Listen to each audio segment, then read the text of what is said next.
Atlantis, Top 10 Indisputable Historical Facts.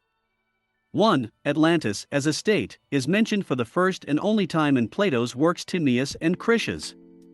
Although the unknown land to the west of Gibraltar in Plato's time had long been recorded not even in myths, but in the geographical representations of the Greeks. It was called Atlantis, after the name of the ocean, or Macaronesia, island of the blessed. But what was there, except unusually fertile lands and a paradisiacal climate, the Hellenes did not know until the Timaeus. 2. As the titles of the works make clear, they are not about an island. Atlantis plays an important role in the narrative. Opposing Athens, the states are at war, but not much attention is given to the description of Macaronesia, except for pictures of the decadence of manners among its inhabitants. The land beyond Gibraltar was not something outlandish to the Greeks, and its description clearly corresponds to the usual notions of the Isle of the Blessed in Plato's time, which the author only fleshes out and adds details. 3. Although Socrates plays the first violin in the dialogue, recounting the recipes for building an ideal state, the story of the events of 9,000 years ago is told by the sailor Croesus. The celebrated naval commander learns of Atlantis from his father, who learned of it from the wise man and politician Solon. And only Solon from the Egyptian priests. This fact is curious only in connection with another, Plato's own journey to Egypt. According to Plato himself, he learns about Atlantis there, but from his teacher Socrates. 4. The mention of Solon as a primary source is curious in another connection.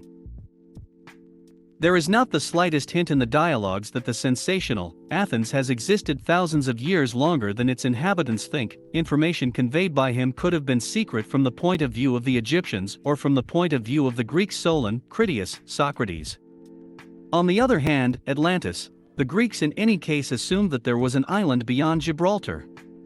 Until Plato tears off the covers, however, the circle of the initiated remains remarkably narrow. 5. Dialogues with a consistent statement of the principles of the ideal state of philosophers. Moreover, such a state is described using the example of ancient Athens in opposition to Atlantis, were created by Plato in Sicily, in the city of Syracuse, where he hoped to embody these ideas with the support of local tyrants. Twice. However, primitive fascism, so Plato understood the ideal state, was not adequately perceived by the masses. And the philosopher barely managed to escape. 6. In Athens, Timaeus and Critias were also accepted without much enthusiasm, for if ancient Athens in the dialogues meant an abstract ideal state, then Atlantis vividly described modern Plato's Athens, wallowing in vice, in democracy, and having recently suffered defeat in the Peloponnesian War. The author in no way spared the feelings of the Athenian public, for he was writing for the people of Syracuse, who, unexpectedly, were fighting against Athens, the vicious Atlantis, in the Peloponnesian War. For the modern reader, the political motives in the dialogues are incomprehensible and unobvious, and the very transparent allusions are inaccessible. But in those days everyone understood what Plato was writing about. 7. It is indeed a fact, and a remarkable one. It did not occur to the Athenians to attribute an additional 9,000 years of history to their polis on the basis of Plato's dialogues.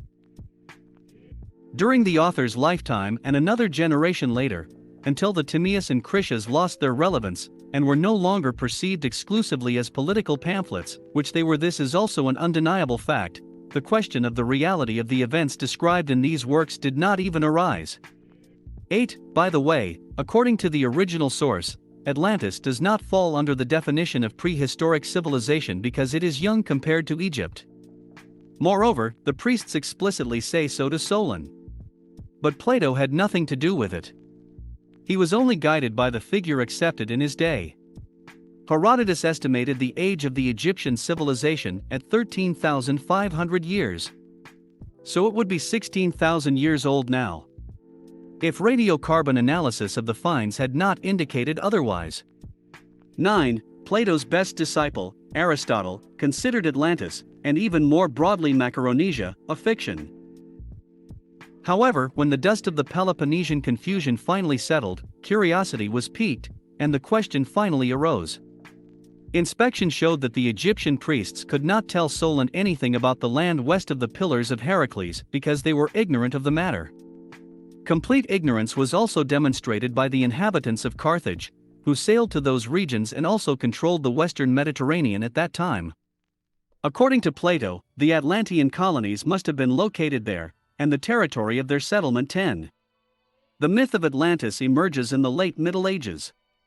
As a consequence of greedy interest in the ancient heritage, uncritical attitude to it, combined with a strictly medieval, scholastic approach to the sources. The modern form of myth, however, was formed even later in the second half of the last century. For from the original does not retain anything except the name of the island. People of the Middle Ages, after all, could not completely and peremptorily throw Plato out of Plato himself, but only speculated on the details not disclosed by the Titan.